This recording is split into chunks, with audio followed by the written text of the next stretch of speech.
దేవా విషయంలో భాను పూయాలనుకున్న వశీకరణం కాటుక కాస్త మిథున దేవాకి రాసేస్తుంది. ఇంక ఏముంది, భాను బాధ అంతా ఇంత కాదు. ఊహల్లో కలల్లో వీళ్ళిద్దరే కనిపిస్తూ ఉంటారు. వీళ్ళిద్దరు దగ్గరైపోయినట్టు, భార్యాభర్తలుగా కలుసుకున్నట్టు ఇవే కలలు వస్తూ ఉంటాయన్నమాట. వామ్మో, ఇదంతా నిజం కాకూడదు, ఆ లవ్ గురిని మరలా కలిసి దీనికి విరుగుడు కనిపెట్టాలి అని అయితే వెళ్తుందనమాట. అయితే ఇదంతా బాగానే ఉంది అనుకున్న టైంలో దేవా ఇంటి విషయంలో ఒక పెద్ద ట్విస్టే ఎదురవుతుంది. దేవా వాళ్ళ ఇంటి అంటే వాళ్ళ నాన్నకి ఫైనాన్షియరు 10 లక్షల అమౌంట్ ఇచ్చుంటాడనమాట.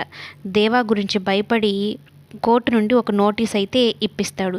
ఇదేంటండి ఇలా చేస్తున్నారంటే, మొన్న వచ్చినప్పుడే మీ కొడుకు నాకు గొంతు పట్టుకున్నాడు, మీ కొడుకు వల్ల నాకు ప్రాణహాని ఉంది, అందుకని రేపు ఒకరోజు నాకేమన్నా అయితే మీ ఇంటిళ్ళ పాది నేను స్టేషన్లో పెట్టిస్తానంటూ ఒక నోటీస్ అయితే ఇస్తాడనమాట. ఇప్పుడు ఈ ఇల్లుని ఎలా కాపాడుకోవాలో అర్థం కాని పరిస్థితిలో ఉంటాడు సత్యమూర్తి. అయితే దేవగా అమౌంట్ నేను కట్టేస్తాను అంటే, నీ రక్తపు డబ్బులు నాకొద్దు అని సత్యం చెప్తాడనమాట.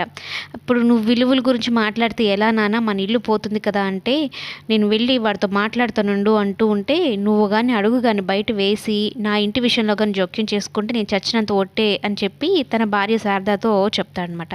ఆ మాటలన్నీ విని ఒక్కసారిగా షాక్ అయిపోతుంది మిథున. ఏంటి ఇప్పుడు ఈ గండం నుంచి ఎలా బయటపడాలి, మామయ్య గారేమో ఆయన దగ్గర డబ్బులు తీసుకొని అంటున్నాడు, మరి ఇల్లు ఎలా కాపాడుకోవాలి అనుకుంటూ మిథున ఆందోళన చేస్తూ ఆందోళన పడుతూ ఉంటుంది. మరి మొత్తం మీదైతే ఇప్పుడు ఇంట్లో పెద్ద రచ్చే మొదలైంది. ఈ గండం నుంచి అంటే ఈ ప్రాబ్లం నుంచి ఎలా బయటపడుతుంది అనేది కమింగ్ ఎపిసోడ్లో చూద్దాం.